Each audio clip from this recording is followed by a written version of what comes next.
Good morning, student. This is science of class 7th, and today we are going to start lesson 4, heat flow and temperature. So let's start heat flow and temperature. So introduction. For thousands of years, people have wondered about the nature of heat. तो बहुत हज़ार सालों तक लोग पहले यही नहीं समझ पाए कि जो आग है उसका नेचर क्या है. In the 19th century, British scientist James Prescott Joule performed a series of experiments that demonstrated that objects in motion did indeed produce heat. तो 19वीं शताब्दी में ब्रिटिश साइंटिस्ट जेम्स परस्कॉट जूल ने एक एक्सपेरिमेंट की सीरीज़ को एक लगातार कुछ एक्सपेरिमेंट परफॉर्म किए, जिससे पता चल रहा हमें कि अब जो ऑब्जेक्ट मोशन में रहता है वो हीट भी प्रोड्यूस करता है. Further more he found that more of the motions more heat. तो उन्हें ये भी पता चला कि जितना ज़्यादा मोशन उतनी ज़्यादा हीट प्रोड्यूस होती है. You are probably familiar with this effect although you may not be aware of it. तो आप प्रोबेबली आपको ये इफेक्ट आप जानते ही होंगे. हो सकता है कि आप इसके अवेयर ना हो, परंतु for example have you ever rubbed your hands together to warm them. और एग्जांपल के लिए क्या कभी आपने एक साथ दोनों हाथ, जब बहुत ज़्यादा ठंड रहती है ना, तो हम लोगों के जमने लगते हैं, तो दोनों हाथ एक साथ घिस देते हैं तो कुछ देर के लिए गर्म हो जाते हैं. और perhaps hammered a nail and then noticed how hot it has become. और कभी कील ठोकिए, उसके बाद नोटिस करिए कि वो कितनी गर्म हो जाती है. In each case motion produce heat. और दोनों ही केस में मोशन हीट को प्रोड्यूस करता है, मोशन हीट को बनाता है. ठीक है. And understanding of heat and the role it plays in our lives is important for us.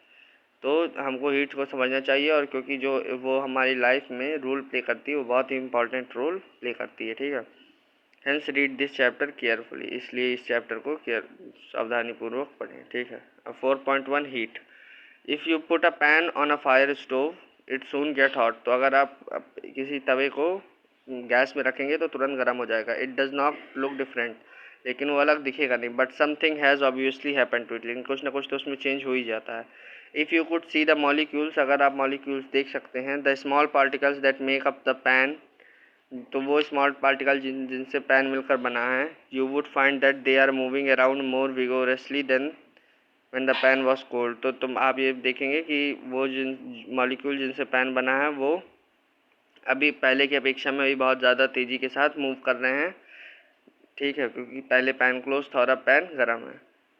The way you would see that heat इस फॉर्म ऑफ एनर्जी. तो जिस तरह आप उस हीट को देखेंगे वो एक एनर्जी है. And it takes the form of molecular motion. और वो मॉलिक्यूलर मोशन का फॉर्म ले लेती है. We get almost our heat from the sun. There is also heat deep inside the earth. तो हमको हीट मिलती है कहाँ से? सूरज से. और भी हीट है, लेकिन वो पृथ्वी के बिल्कुल अंदर है. ठीक है. Deep inside the earth. Which comes to the surface through volcanoes. और जो सरफेस में आती है सिर्फ वॉल्केनोज के द्वारा, यानी ज्वालामुखी के द्वारा. And hot springs. और हॉट स्प्रिंग्स के द्वारा. We produce heat by burning fuel such as coal or oil. तो हम हीट कैसे प्रोड्यूस करते हैं? फ्यूल्स को जला करके, यानी कि कोयला या तेल, मिट्टी के तेल की मदद से हम हीट प्रोड्यूस करते हैं. These fuels contain carbon which combine with oxygen from the air to produce heat.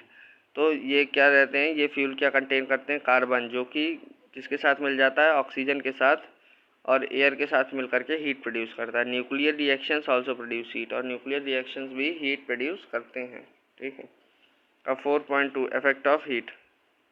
तो when the heat is absorbed bye a body various changes happens. तो जब कोई हीट किसी बॉडी के द्वारा एब्जॉर्ब होती है तो अलग कई तरह के चेंजेस होते हैं. ठीक है. Some important changes are as follows. और कुछ इंपॉर्टेंट चेंजेस हैं, जैसे कि change in temperature. When an body absorbs heat its molecule gain energy. तो जब कोई बॉडी हीट एब्जॉर्ब कर लेती है तो उसके मॉलिक्यूल क्या करते हैं? एनर्जी गेन कर लेते हैं. They can either raise its temperature or melt it.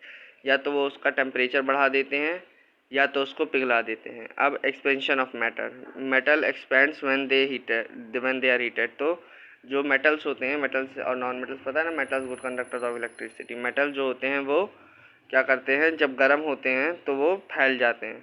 Small gaps are left between the successive length of rails. आपने देखा होगा रेल की पटरियों के बीच में गैप्स रहते हैं. क्यों रहते हैं? ताकि गर्मियों में जब वो गर्म हो और फैले तो कोई दिक्कत नहीं हो. फैल जाए वो गैप बने ही रहते हैं ताकि वो फैलने के बाद भी कोई दिक्कत हो नहीं और वापस से जाड़ों में सिकुड़ जाएं. So that if they expand in the heat of the sun they do not buckle, तो अगर वो सूरज की गर्मी की वजह से फैलते हैं तो वो टूटे नहीं।